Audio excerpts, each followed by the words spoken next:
Magandang hapon Pilipinas at sa buong mundo. Sa ulo ng mga balita.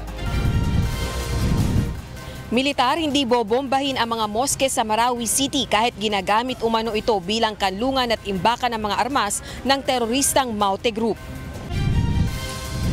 Solicitor General Jose Calida hiniling sa Korte Suprema na hayaan ang pamahalaan na magpatupad ng martial law sa Mindanao sa pagpapatuloy ng oral arguments sa mga petisyon. Defense Secretary Lorenzana at AFP Chief of Staff Anyo pinadadalo naman sa pagdinig bukas. Mga bagong CCTV footage sa pag-atake ng isang gunman sa Resorts World Manila noong June 2 binusisi sa pagpapatuloy ng pagdinig ng kamera. Paggamit ng electronic cigarette o vaping sa bansa, pinag-aaralan na ring ipagbawal ng Health Department. MRT magpapatupad ng limitadong operasyon sa loob ng 4 na araw para sa gagawing systematic inspection sa mga tren.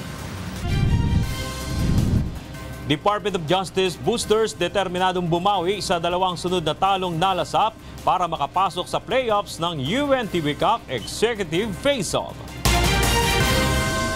Una sa ating mga balita ngayong hapon, ipinisinta ng pamunuan ng Resorts World Manila o RWM ang ilan sa mga bagong CCTV videos na nagpapakita ng detalye sa pag-atake sa kanilang hotel casino noong June 2. Mula sa House of Representatives, itong balita ni Joyce Balancho live.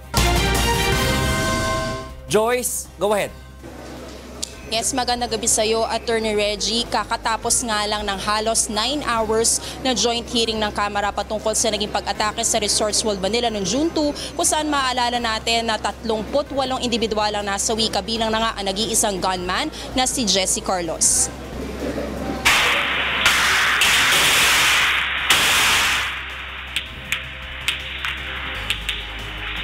Isinumite na ng Resorts World Manila sa Kamara ang mas kumpletong kopya ng CCTV footage noong June 1 at June 2 kung kailan kita ang naging trahedya sa hotel casino. Kita sa CCTV videos ang mga pinuntahan ng gunman sa loob ng Resorts World at ang mga tinakbuhan at pinagtaguan ng mga tao sa loob. Malinaw ang kuha ng mga video at nagamit sana ito para mahuli agad ang suspect at maligtas ang ilang mga biktima. Pero ang problema, wala na pala nakatutok sa monitoring room nung nangyayari ang insidente. Inamin din kasi ng isang personnel ng Resorts World na inabandona na ito ng kanilang tao dahil sa takot sa gunman. Yung mga tao nyo nasa loob sila ng room na ito? By that time ho, kasi nakita hong nag-approach, they have already evacuated their CCTV room. They left the CCTV room at what time? Around 12:20 ho, they evacuated the main CCTV room. Taliwas naman ito sa sinabi ni Stephen Riley, ang Chief Operating Officer ng Resorts World, na nakabantay sa CCTV room ang isang security official ng hotel casino at isang pulis. Nanindigan naman si PNP Chief Ronald De La Rosa na tila bulag sila sa nangyayari sa loob dahil sa kawalan ng access sa CCTV room. Where is your CCTV room? I want to monitor the situation. And he told me, wala na sir, in-evacuate namin, wala nang tao doon kasi malakas ang usok. Nadiin naman ang PNP dahil maaari sanang nagamit ang CCTV room bilang command post ng responding authorities. What you needed was real-time information on saan. And the only way you could get that was the information that the cameras could feed you. And where could you put that? Saan? Sa surveillance room, where at 1:44, ando na. PNP personnel were already in command and assisted by the Resort World Management. Tama po yan. I personally asked for the CCTV rooms, no, dun sa Resorts World. The answer I was given was mausok na yung CCTV rooms dun sa Resorts World at hindi na pwedeng pasukin at wala na pong tao doon. Samantala, humarap naman sa pagdinig ang Lady Security Guard ng Resorts World Manila na si Mary Grace Rayala na umaming tumakbo at nagtago dahil sa takot sa gunman. Pinunto naman ng mga mambabatas ang muna naging butas sa evacuation plan dahil hindi nagtakda ng holding room para sa mga evacuee. Mas maraming impormasyon sana ang nakuha agad mula sa mga testigo at napigilang makatakas ang ilang may kinalaman sa insidente kung may tumulong man sa suspect. Samantala, nadiin naman si PNP Chief De La Rosa sa pagdinig dahil sa maling impormasyon na ibinigay nito sa publiko na iisa lang ang namatay sa insidente na makalaunan kinumpirma ng ibang responding agencies na hindi totoo. hindi po ba dapat na bago ho tayo magbitaw, verifikado at masigurado po natin na talagang yun lang? Initially, Your Honor, that was our finding. Hindi pa kasi nakita yung ibang patay. So, tinanong ako, ilan patay? I was not lying when I said that isa lang talaga. Dahil isa lang talaga namang nakita namin. Attorney Reggie, marami pa nga natalakay sa pagdinig kanina ng kamera. Kabilang na nga yung umano'y misencounters ng ating responding law enforcement agencies na nagresulta sa injury ng isang pulis na rumusponde doon sa tragic accident. Natalakay din, Attorney Reggie, yung suspension ng PAGCOR sa provisional license ng Resorts World. Magtatakta pa ng karagdagang pagdinig ang kamera kung saan inaasahan nating haharap naman si Mr. David Chua. Siya yung chair ng Board of Directors ng Travelers Hotel Group Incorporated na may-ari ng Resorts World. Ito'y matapos Attorney Reggie maglabas ng subpoena ang kamera para kay Mr. Chua. Attorney Reg? Maraming salamat, Joyce Balancio, nag-uulat ng live mula sa House of Representatives. Sa ibang balita, tiniyak ng Armed Forces of the Philippines o AFP na hindi nila bobombahin ang mga moske sa Marawi City. Samantala, ilulunsad na sa June 19 ang joint patrols ng Malaysia, Indonesia at Pilipinas kontra terorismo at transnational crimes. Ito ang balita ni Rosa Licos. Sa 4 na barangay sa Marawi City kung saan nananatiling malakas ang puwersa ng ISIS-inspired terrorist groups, kabilang sa mga pinagkukutaan ng mga armadong grupo ang mga moske. Ginagamit nila itong machine gun at sniper nest, pangdepensa at imbakan ng kanilang mga armas at bala. Gayunman, tiniyak ng Armed Forces of the Philippines na di nila bobombahin ang mga lugar na ito at iba pang cultural at heritage sites. We categorically state that we have not bombed and will not bomb mosques in Marawi. The Armed Forces leadership is firm in its commitment to use other options that would flush out this mounted Daesh-inspired group from these places of worship. Dagdag pa ng militar, di nila hahayaang magpagamit sa estratehiyang ipinapain ng mga kalaban. The AFP assures our Muslim brothers and Islamic faithfuls that it will not go down to the level of these terrorists who desecrate places of worship to lure government security forces into responding to their violent activities in a similar manner. Samantala, ilulunsad na sa June 19 ang joint patrols ng mga bansang Malaysia, Indonesia at Pilipinas. Layo nitong paigtingin ang pagbabantay sa mga border ng tatlong bansa upang mapigilan ang banta ng terorismo at iba pang transnational crimes. There's a bigger issue on the threat coming from the Daesh.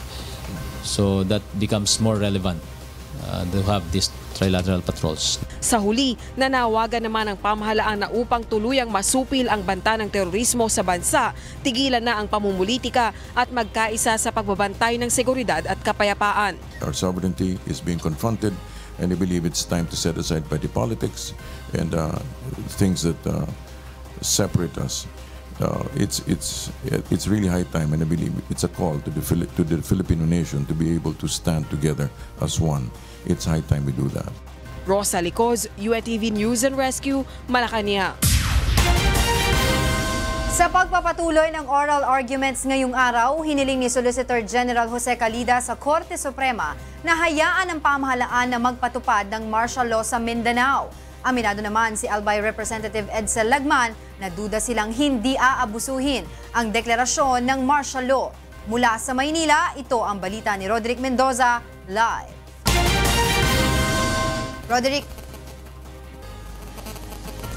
Angela, sa pangalawang araw nga ng oral arguments dito sa Korte Suprema ay ipinagtanggol muli ni Solicitor General Jose Calida ang pagdedeklara ni Pangulong Rodrigo Duterte ng martial law sa buong Mindanao. Hiling ni Calida sa mga maestrado, hayaan ang pamahalaan na ipatupad ang batas militar sa Mindanao.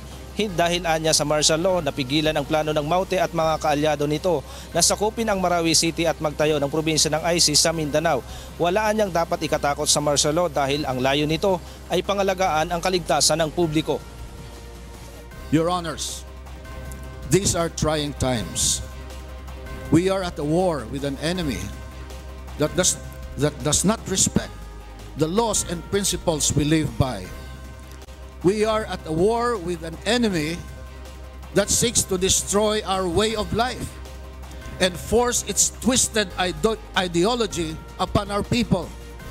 Its goal in territory and establish a caliphate in Mindanao in allegiance with ISIS cohorts who continue to sow terror worldwide. Ayon naman kay Chief Justice Maria Lourdes Sereno, mahalaga ang magiging desisyon ng korte at ang ibibigay nilang panuntunan upang mabigyang linaw ang isyu. Sa oral arguments ngayong araw, patuloy pa ring pinagtalunan kung may aktwal bang rebelyon sa Marawi na dahilan upang magdeklara ng batas militar sa buong Mindanao. So we need to find out how we can get out of this emergency situation by trying to define for the President, with all due respect, what can be done and what cannot be done. Pero sabi ni Congressman Ed Silagman, duda sila na hindi maaabuso ang martial law sa Mindanao. Is it possible that one of the motivations for filing these petitions was because of the fear, the apprehension that this president might abuse the powers of martial law? Yes, Your Honor, that is part of our petition, the apprehension that despite the safeguards in the Constitution, the safeguards may be violated by a president who may not respect the law and the Constitution.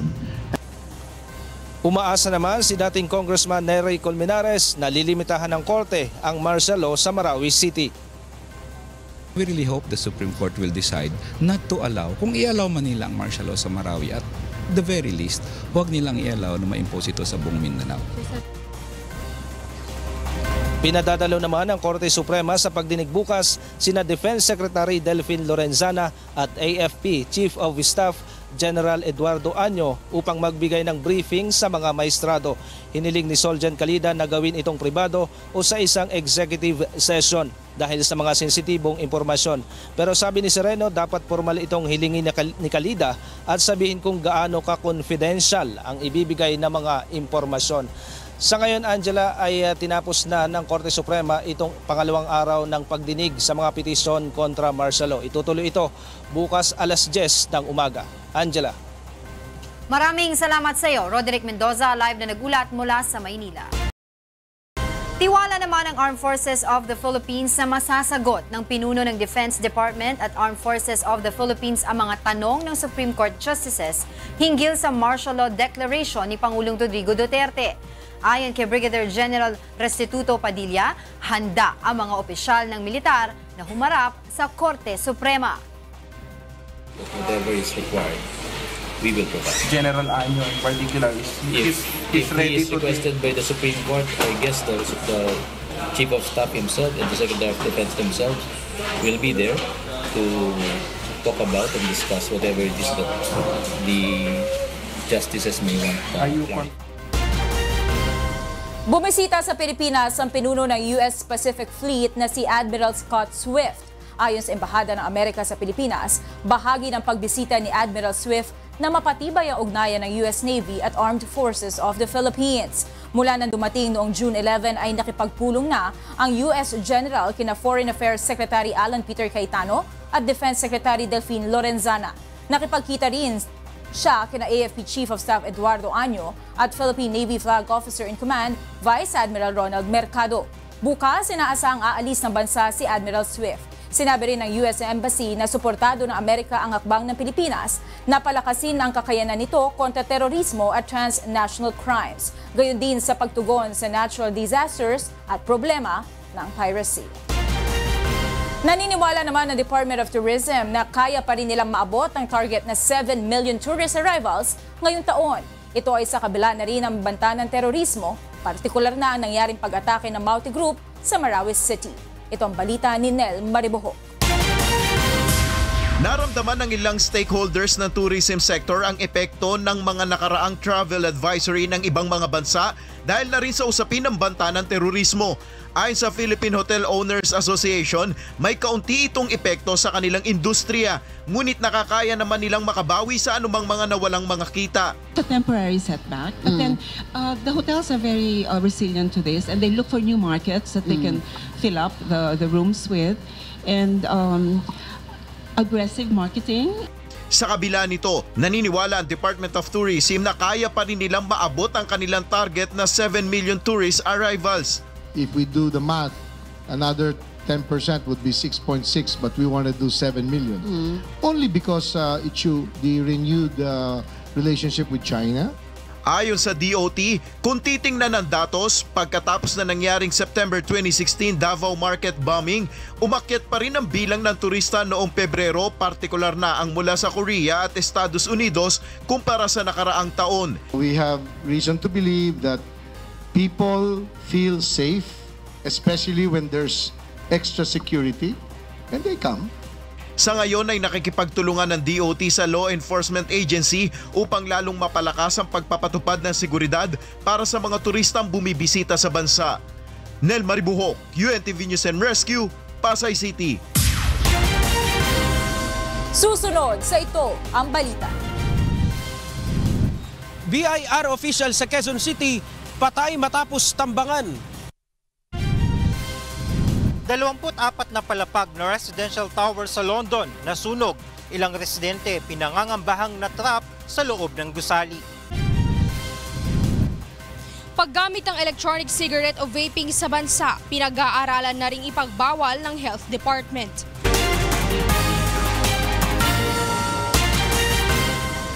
Tinulungan ng UNTV News and Rescue Team ang isang lalaking nabiktima ng pambubugbog sa Baguio City. Ito ang balita ni Bernard Dadis.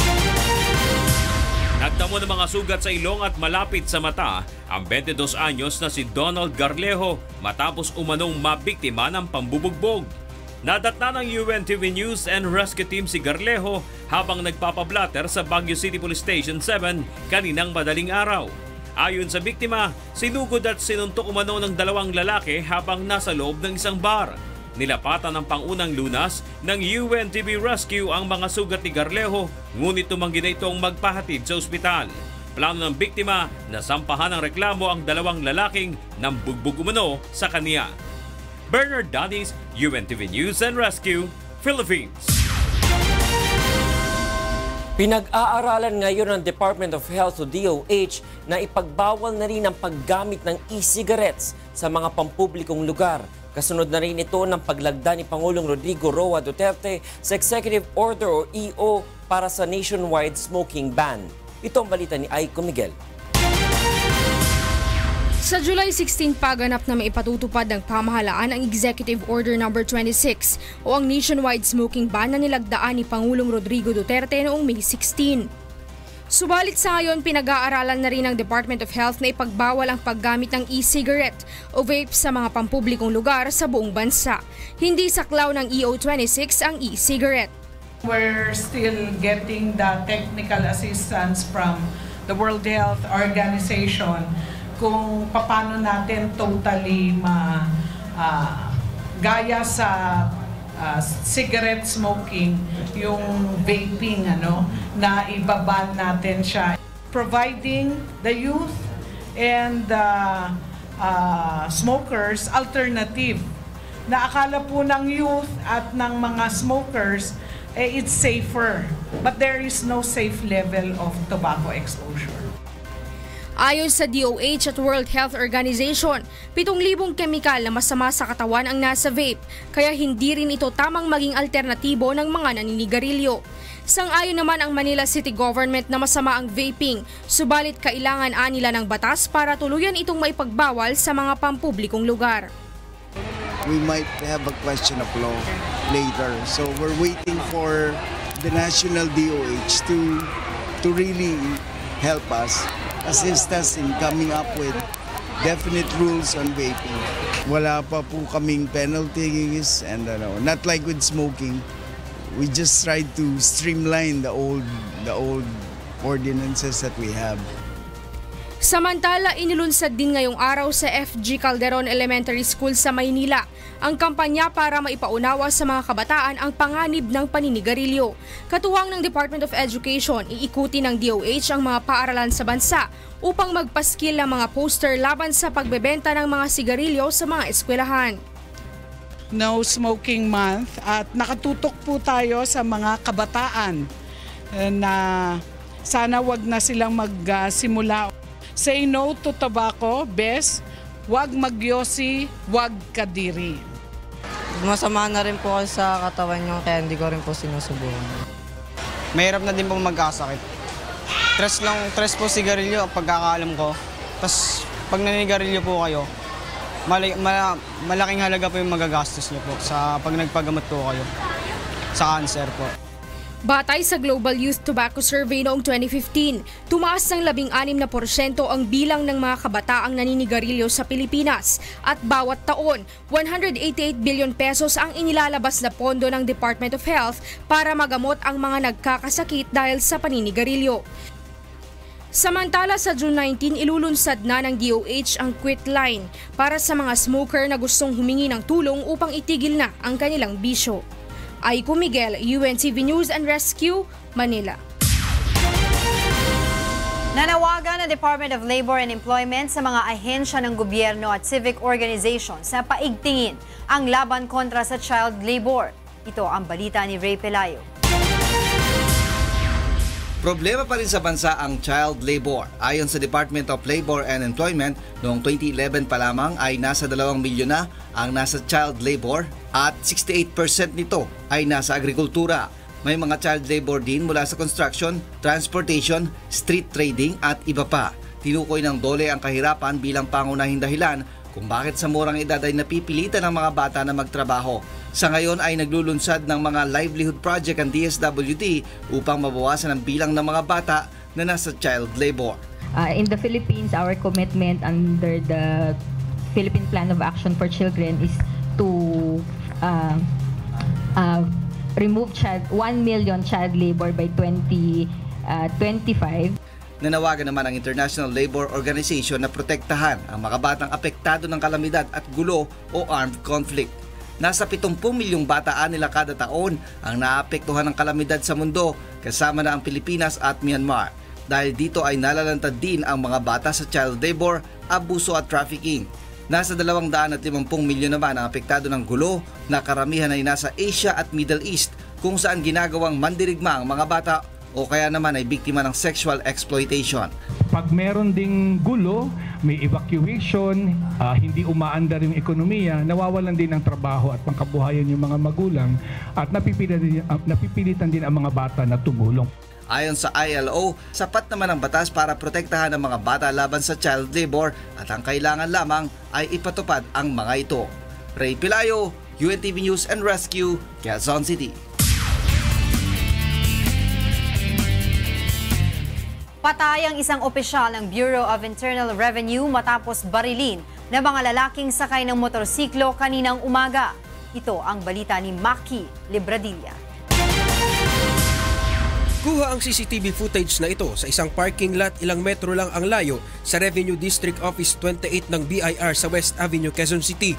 Pasado alas 7 ng umaga, makikitang bumaba ng kanyang sasakyan si Alberto Enriquez Jr., Chief Assessment Officer ng BIR sa RDO 28 branch, habang kapansin-pansin naman ang dalawang lalaking sakay ng motorsiklo na tila may inaabangan. Ilang sandali pa, bumaba ng motorsiklo ang angkas na lalaki at saka binaril sa ulo ang opisyal. Isang 9mm na bala lang ang tumapos sa buhay ng biktima ayon sa mga otoridad. Hindi pa alam kung ano ang motibo, subalit maaaring may kinalaman umano ito sa trabaho ng opisyal. According sa isa witness na nakausap natin, before ng shooting incident may namataan nga silang mga ibang personality dito, muka na nandito kanina sa lugar. Isa rin po yan sa ating isa rin yan sa ating alamin pa kung talagang planado o ito'y related ba sa kanyang trabaho. Tumanggi nang humarap sa kamera ng mga kaopisina ng opisyal, subalit ayon sa kanila, wala naman itong kaaway at maayos magtrabaho. Matatandaang noong Nobyembre ng nakaraang taon, isa pang opisyal ng BIR ang napatay sa ambush sa Quezon City. Isang Special Investigation Task Group naman o SITG Enriquez ang binuo sa pangunguna ni Police Chief Superintendent Guillermo Elizar na tututok sa pag-iimbestiga sa nangyaring pamamaslang. Maki Libradilla, UNTV News and Rescue, Quezon City. 7 72 kilo ng hinihinalang shabu ang nasamsam ng pulisya matapos salakayin ng isang bodega sa Las Piñas City kagabi. Samantala, isa namang patay at 2 ang nasugatan matapos maaksidente sa Quezon City. Ito ang balita ni Bernard Davies. Agad nasawi ang isang estudyante matapos masagasaan sa Luzon Avenue sa Quezon City pasado alas 11 kagabi. Kinilalang nasawi na si Kevin Tavidad at kritikal naman ang kondisyon ng kaibigan nitong si Matthew Ramos. Ayon sa nakakakilala sa dalawa, nanggaling sa isang birthday party sina Kevin at Matthew at nagpumilit umanong umuwi kahit nakainom. Kasi po marami na po silang nainom eh. So sabi ni mama, sabi ko din, magpahinga muna sila matulog. Kaso ang kulit po nila eh. Tumawid umano ng kalsadang dalawa at napangga ng paparating na kotse na minamaneho ni Arcangel Pajardo. Sa lakas ng pagkakabangga, nawasak ang salamin at bumper ng sasakyan. Nasa ospital rin ang driver dahil sa mga tinamong sugat. Samantala, patay naman ang 38 anyos na pedicab driver na si Randy Mercado matapos barilin ng riding in tandem criminals sa barangay Batasan Hills pasado alas 7 kagabi. Ayon sa magulang ng biktima, dating drug user si Randy, ngunit huminto ito noong kasagsagan ng Oplan Tukhang ng PNP. Sa Las Piñas City naman ay nasamsam ng PNP Drug Enforcement Group ang nasa 72 kilo ng hinihinalang shabu mula sa sinalakay nilang warehouse sa Tiongkiao Street kagabi. Target ang operasyon ang Lee Drug Syndicate na pinangungunahan ng isang Mr. Lee alias Johnny. Ngunit hindi sila nadatnan ng mga operatiba na nagsagawa ng raid sa bodega. Ayon kay PNP Chief Police Director General Ronald Bato de la Rosa, galing pa ng Taiwan at China ang mga droga at ibinabagsak umano sa iba't ibang lugar sa bansa. Apparently, meron silang downliner na taga Zamboanga. Yan yung nagpadala itong mga bulad na ito, itong mga tuyo na ito, from Zamboanga. Baka ibalik yung bulad doon, may kasama na ang paipalaman na Cebu for distribution. So obvious na itong dumarating na Cebu, meron pa rin nakarating, di ba? Nagkalat pa rin eh. Meron nakakarating na Cebu is finished product na ito galing sa labas, China or Taiwan. Ang bodega ay tinuro umano ng transporter ng grupo na naaresto noong nakaraang linggo sa Parañaque, kung saan naman nasabat ng mga otoridad ang nasa 50 kilo ng shabu. Samantala sa Pasay City naman ay 40 pamilya ang wala ngayong matuluyan matapos nasunog ang kanilang bahay sa Tramo Street, Barangay 46, pasado alas 9 kagabi. Ayon sa BFP, nagsimula ang sunog sa bahay ng isang Blese Runes. Ayon naman kay Runes, iniwan niya sandali ang kanyang 3 anak at pagbalik niya ay nasusunog na ang kanilang bahay. Hinihinalang napabaya ang kandila ang sanhi ng sunog na umakyat sa third alarm. Nagtawag lang po ako ng jeep eh. Pagbalik po namin, gano'n na. Napansin po na asawa ko, umaapoy. Sabi, baka raw po sa amin. Nakita ko na lang po eh. Nadamay rin ang katabi nitong appliance warehouse, ngunit mabilis namang napula ng BFP ang apoy. Walang napaulat na namatay o nasugatan maliban sa 2 fire volunteers na nagtamo ng minor injuries. Namigay na ang barangay at DSWD ng tent, pagkain at damit para sa mga naapektuhan ng sunog. Bernard Davies, UNTV News and Rescue, Philippines. Ilang residente ang pinangangambahang natrap sa loob na nasusunog na residential towers sa West London. Patuloy ng kinukumpirma ng Embahada ng Pilipinas sa London kung may Pilipinong nasaktan sa insidente. Mula sa London, United Kingdom, ito ang balita ni Jovic Bermas, live. Yes, Jovic. Yes, Monica, hindi pa rin naapula hanggang sa ngayon ang sunog na tumupok sa 24 na palapag na gusali na residential tower sa Lancaster West Estate, North Kensington. Umabot sa 200 na bombero at 40 fire engineers ang rumisponde sa sunog sa Grenfell Tower na nagsimula pasado 1:00 ng madaling araw dito sa London. Ayon sa ilang mga nakaligtas, hindi alam ng ilang residente na nasusunog na ang gusali dahil nangyari ito sa kahimbingan ng kanilang pagtulog. May ilan din sa mga ito ang natrap sa gusali. Obviously people were still sleeping on the higher floors, so they didn't have a clue what was going on. I'm not even sure if half of them got out, to be honest with you. There was kids at the window, there was people flashing their phone lights for help, but the fire brigade couldn't get upstairs. Makalipas ang ilang oras ay kinumpirma ni London Fire Brigade Commissioner Danny Cotton na may mga nasawi sa kanilang itinuturing na major incident, ngunit hindi pa nila matukoy kung ilan ito. At this time, I am very sad to confirm that there have been a number of fatalities. I cannot confirm the number at this time due to the size and complexity of this building, and it would clearly be wrong for me to speculate further. Equally, the cause of this fire is not known at this stage. 30 sa mga nasugatan ay dinala na sa 5 ospital sa London. Samantala, nagtungo na sa mga evacuation centers ang ating embahada upang malaman ang sitwasyon ng mga Pilipinong naninirahan sa nasunog na Grenfell Tower. Ayon kay Consul General Senen Mangalile, patuloy pa rin nilang inaalam ang mga balitang may ilang Pilipinong nasugatan sa insidente. Definitely may mga Pilipinong nakatira doon sa building. Ang ginagawa ng embahada ngayon, binibisita natin yung mga evacuation centers para matiyak kung sino yung mga nandoon. Ang balita ay may mga Pilipinong nadala na sa ospital because of smoke, inhalation at saka some burns. Pero wala pang detalye, wala pang mga pangalan na nire-release ang authorities. Sa ngayon, Monica, ay nagbigay na ng emergency numbers ang Met Police para sa mga kaanak o mahal sa buhay ng mga nasawi o mga nasugatan sa insidenteng naganap sa Lancaster, Northwest London, Kensington. At sa ngayon ay nakakordon din ang paligid ng buong gusali at pinaiiwas ang mga publiko na lumapit dito. At yan muna ang update mula dito sa London. Back to you, Monica. Maraming salamat sa iyo, Jovic Bermas, live mula sa London, United Kingdom.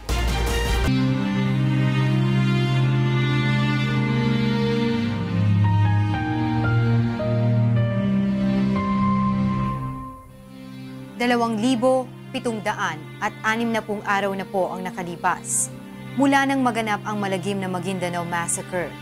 Ngunit hanggang ngayon ay naghahanap pa rin tayo ng katarungan sa mga biktima ng malagim na krimen. At sa tila madilim na hinaharap ng kaso, hindi po bibitiw ang UNTV sa labang ito hanggang makamit ang katarungan hindi lamang para sa aming 4 na kasamahan, kundi sa lahat ng mga biktima ng karumal-dumal na pamamaslang. Susunod sa ito ang balita. MRT magpapatupad ng limitadong operasyon sa loob ng 4 na araw para sa gagawing systematic inspection sa mga tren. Department of Justice boosters determinadong bumawi sa 2 sunod na talong nalasap para makapasok sa playoffs ng UNTV Cup Executive Face-Off.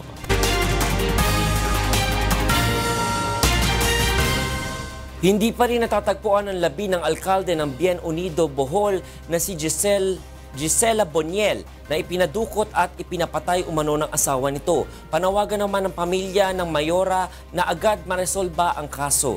Ito ang balita ni Gladys Tuwabi. Isang linggo matapos mapaslang si Bien Unido Bohol Mayor Gisela Boniel, hindi pa rin natatagpuan ang katawan nito na itinapon sa karagatang sakop ng Caubian Island sa Lapu-Lapu City, Cebu. Kaugnay nito, tutulong ang pamahalaan ng Bohol sa patuloy na isinasagawang search and retrieval operations. Initially, pinasabi natin doon kay Provincial Director that we need additional divers. Specifically, mga technical divers kasi malalim na yung... Bukas ay inaasahang sasama sa paghahanap sa katawan ni Mayor Gisela ang iilang divers na mula sa Bohol. Sa taya ng mga otoridad, nasa 700 feet ang lalim ng tubig sa lugar, kung saan pinaniniwala ang itinapon ang bangkay ng biktima. Dumulog naman sa pulisya ang mga kaanak ng alkalde na umaasang tuluyan ng marisolba kung saan prime suspect ang asawa nitong si Bohol Provincial Board Member Nini Ray Buniel. Nakausap ko ng mga kapatid ni Mayor Gisela Buniel kahapon at gusto lang nilang very private yung kanilang concern dito sa pagkamatay ng kanilang kapatid. At accordingly ay yun nga, nagluluksa rin sila at gusto nilang ma-resolve kagad itong kaso na to.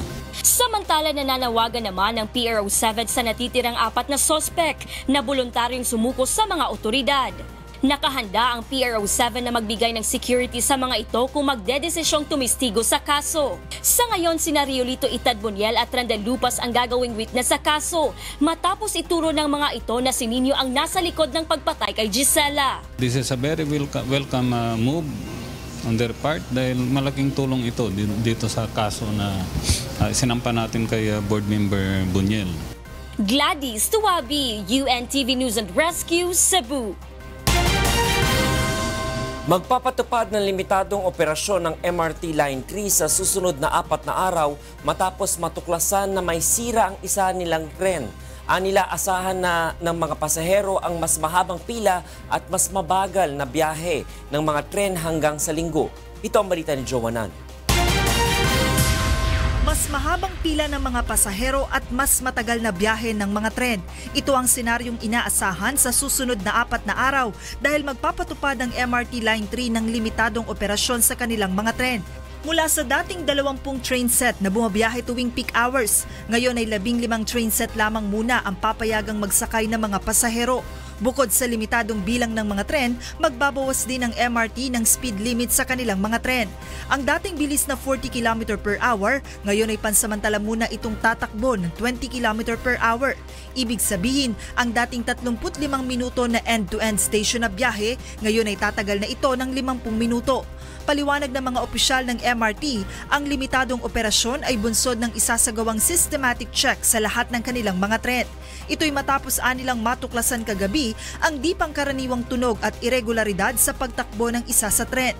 Napag-alaman ring nagkaroon ng bitak ang isa sa mga axle o ang piyesa na kumakapit sa mga gulong ng tren. Well, we want to check na this incident will not happen again to the other trains. So we need to inspect all the trains. That's part of a safety procedure. If there's something wrong with the train, we have to assume na there's, we have to undergo this process of checking the train. Pare-pareho kasi yung aming train, di ba? So you need to check all, kahit sa isa lang nangyari, para to assure yung safety of the train.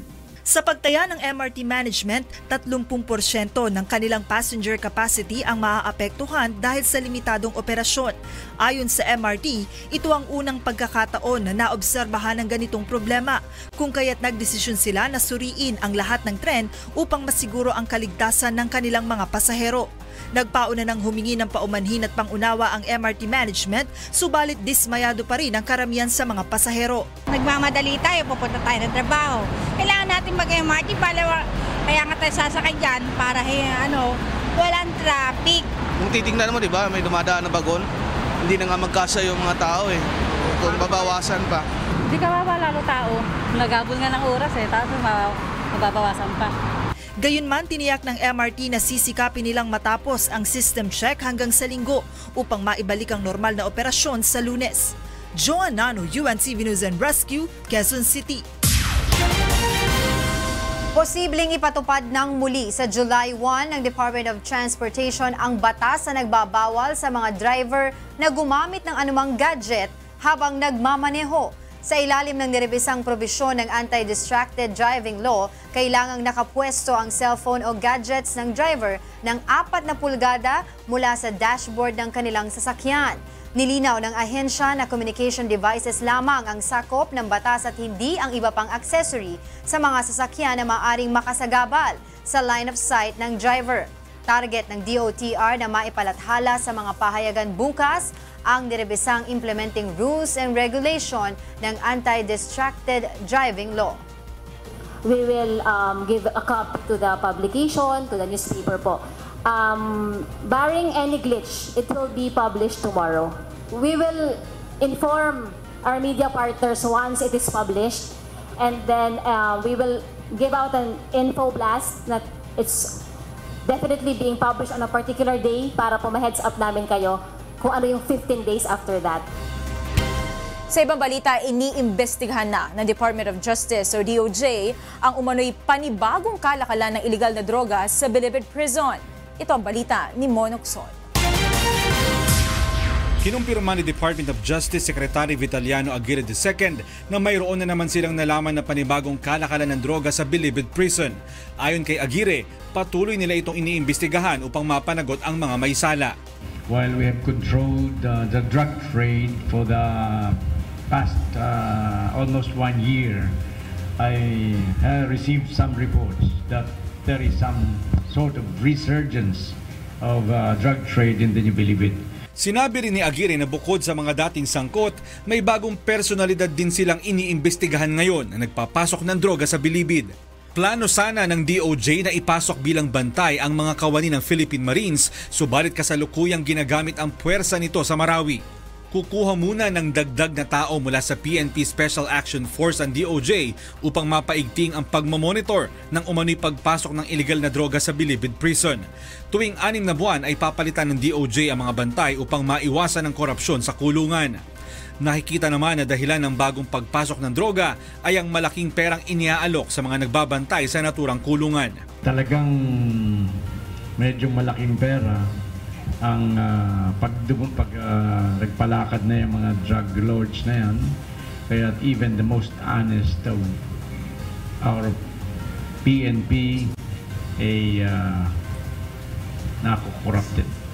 Samantala, hindi nakarating si Pangulong Rodrigo Duterte sa ika-15 anibersaryo ng Philippine Drug Enforcement Agency kanina. Si DOJ Secretary Aguirre ang siyang ipinadalang representative ng Pangulo sa pagtitipon.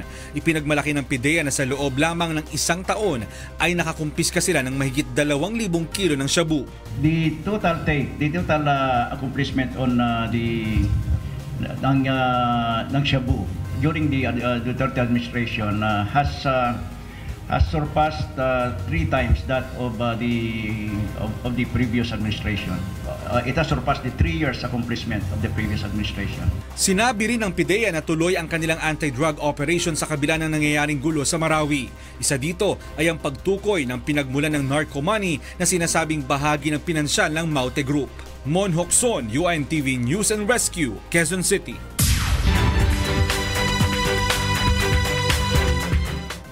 Mayong gabi, una sa atong mga balitang promdi. Napulo ang patay ug 8 ang nangaangol human magbangga ang usa ka pasahero nga van ug truck sa Davao City kaganinang buntag. Kini ang balita ni Marisol Montaño. Dead on the spot ang 9 ka tawo samtang usa ang gikabsan og kinabuhi sa balay Tambalanan human magbangga kaganinang alas 5 sa kadlawon ang usa ka van ug cargo truck. Sumala sa Davao City Police Office, apil sa namatay ang driver sa truck. 8 usab ang nangaangol sa aksidente, diin ang pipila kanila anaa sa kritikal nga kahimtang. Sumala sa nakita sa insidente, nag-overtake ang driver sa van sa usa ka sakyanan, hinungdan aron mabangga kini sa truck nga milikay sa usa ka bata nga kalit nga milabang sa kalsada. Alang siya pagtabok. Sa pagtabok ato, ningana na truck, kusog ni brake siya. Ang truck ang ni brake. Ni brake siya ningana na truck sa pagtabok na pagtuo ko naligsan siya. Sa pagligis niya ato, hantod ang van ato nilikay mo na dayto siya nang nibangga siya. Gikan sa Moncayo, Compostela Valley ang van nga adunay 18 ka pasahero samtang ang cargo truck kay padulong og kapalong Davao del Norte. Sa karon padayon ng investigasyon sa aksidente, apan nagpahinumdum usab ang mga otoridad sa mga motorista nga kanunay mag-amping sa pagmaneho. Huwag masyadong nagmamadali. Alas 5 ng madaling araw ito nag-counterflow. Kaya nasabat niya o nasa lubong niya yung truck.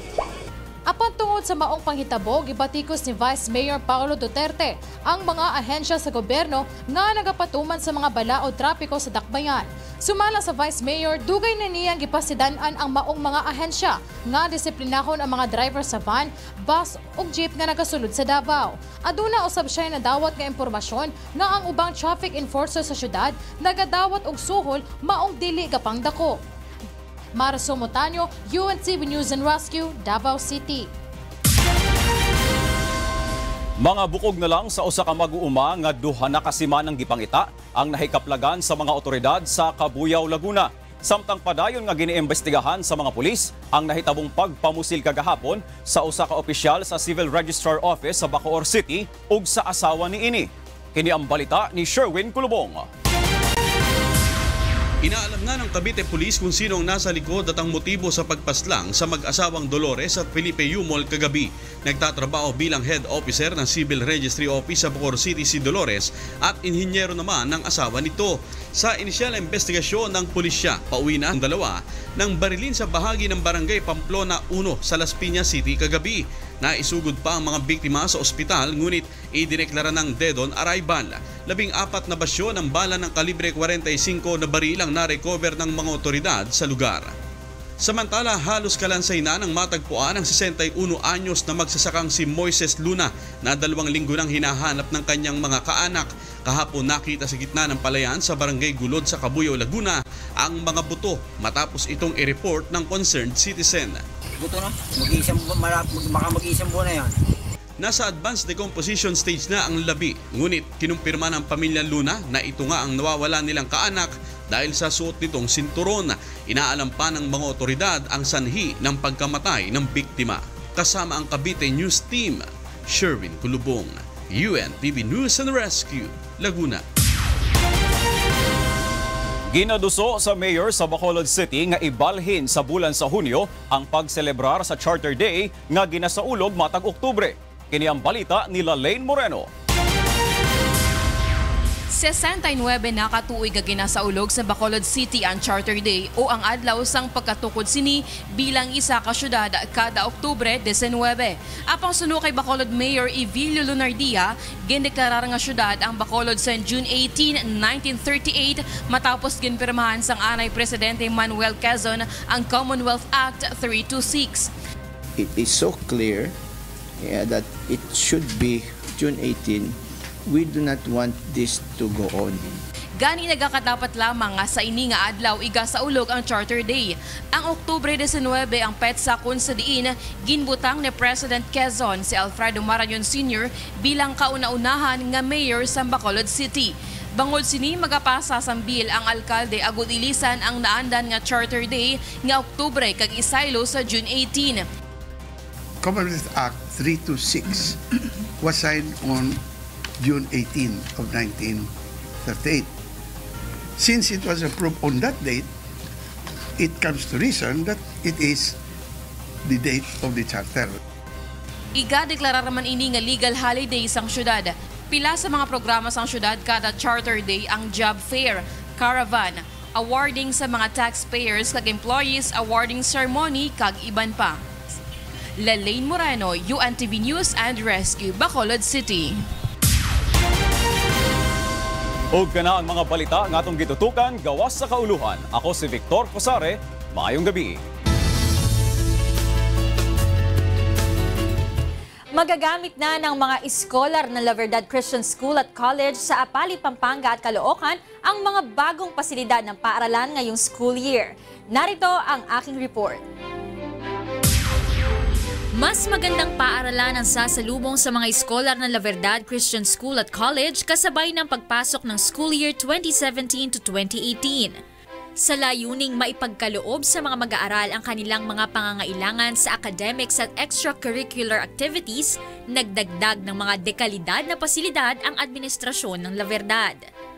Sa school year na to, parang ngayon namin ma-experience yung completion ng development ng building kasi nagkakaroon kami ng additional floor na magagamit namin for our classrooms, computer laboratory, tsaka library, pwera pa dun sa gymnasium, which is another floor yun. Dahil sa bagong gymnasium, may sarili ng lugar na pagdarausan ng sports activities ang mga mag-aaral sa LVCC Caloocan. Samantala, target ding magamit ngayong school year ang pinakaaabangang auditorium ng mga iskolar ng La Verdad sa Pampanga. Ito ang ginagawang bagong auditorium ng La Verdad Apalit. Kaya nitong mag-accommodate ng nasa 1,000 tao. Well-ventilated, soundproof ang lugar at magandang klase ang ginamit na materyales. Inaasahan ngayong school year ay magiging fully operational na ang auditorium na ito kapag may naikabit ng malaking LED TV at ilan pang mga kagamitan. Tinatayang nasa 50 milyong piso ang kabuuang gastos dito, ngunit ang ganito kagandang pasilidad magagamit ng La Verdad Scholars ng libre.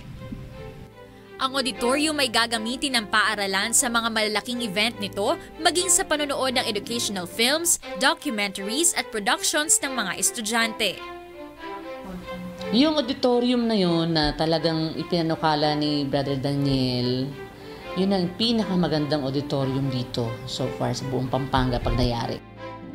Actually, inaabangan na nga iyan ng mga taga rito sa regional office ng CHED, TESDA, ng DepEd. Tinatanong na nila kung tapos na yan kasi gusto rin nilang gamitin yung auditorium na yan. Bukod dito ay nagdagdag rin ng 13 classroom ang LVCS sa Apalit dahil sa pagbubukas ng grade 12 nito ngayong taon. Bawat isa rito ay may nakakabit na telebisyon bilang learning medium. Kabilang din sa mga pasilidad na ipinapagamit ng walang bayad sa mga estudyante ay ang science laboratories, healthcare simulation room, international cookery laboratory, libraries at iba pa. Halos 3,000 mag-aaral sa ilalim ng free education program ni na Brother Eli Soriano at Kuya Daniel Razon para sa taong ito ang makikinabang sa mga nasabing pasilidad. Leslie Longbowen, UNTV News and Rescue, Apalit, Pampanga.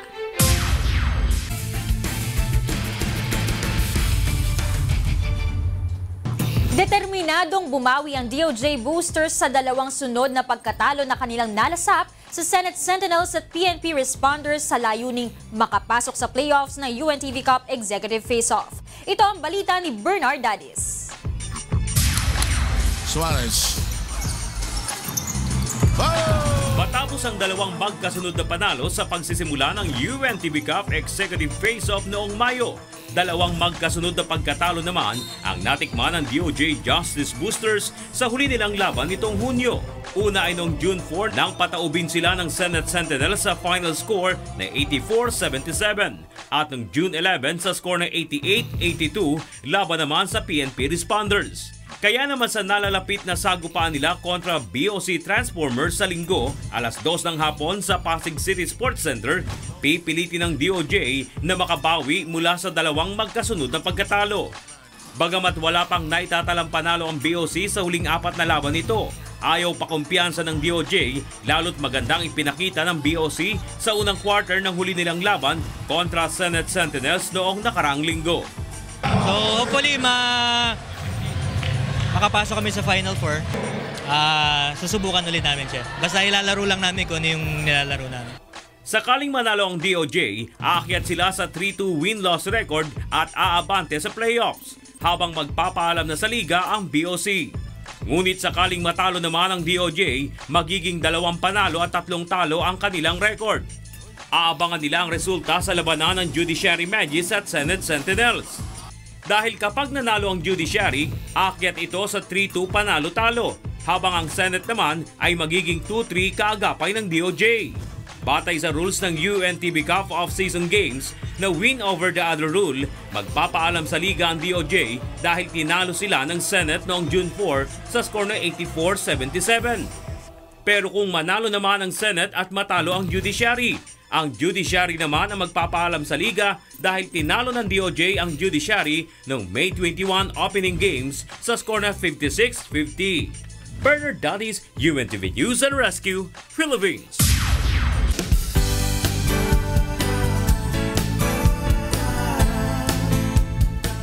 Halos 700 residente sa isang barangay sa San Mateo, Rizal ang natulungan sa iba't ibang serbisyo publiko ng UNTV at Members Church of God International. Ito ang balita ni Jenica Cruz. Marami sa mga kababayan natin sa Barangay Gitnang Bayan 1 sa San Mateo, Rizal ay mahihirap lamang. Ito ang lugar kung saan nakatayo ang mga pabahay ng pamahalaan. Pangunahing kinabubuhay ng mga residente rito ang pamamasukan bilang kasambahay, construction worker at paggawa ng sapatos.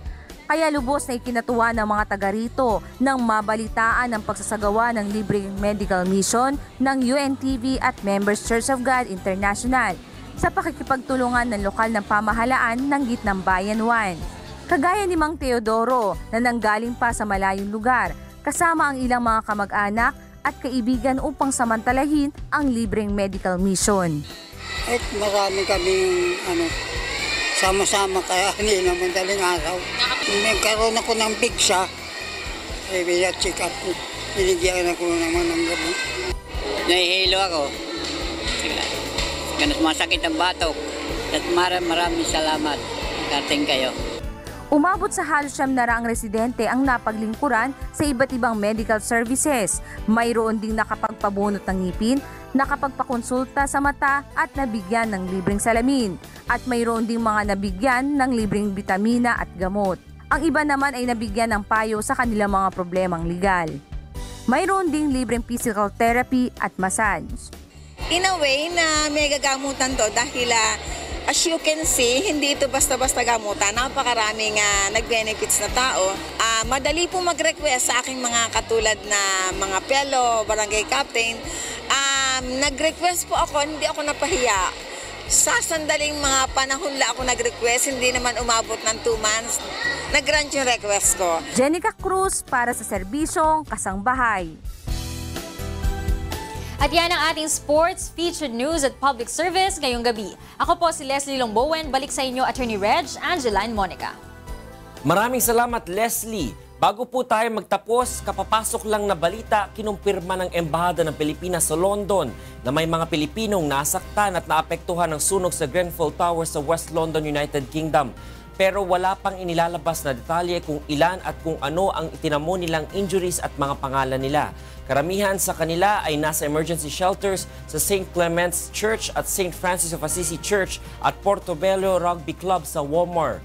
Para sa mga may kaanak sa London, United Kingdom at partikular na nakatira sa nasunog na Grenfell Tower, maaaring tumawag sa Casualty Bureau number na 0800-0961-233 o sa 0920-7158-0197.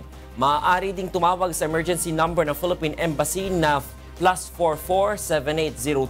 +44-7802-790-695 o mag-email sa embassy@philemb.co.uk. Patuloy natin ipagdadasal ang ating mga kababayan at lahat ng mga naapektuhan ng sunog na yan. Yan po ang naging kabuuan ng ating balitaan ngayong gabi.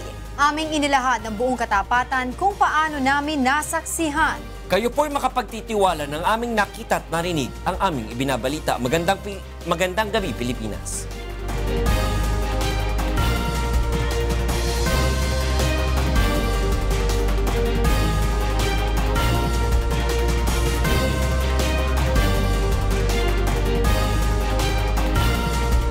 UNTV, your public service channel.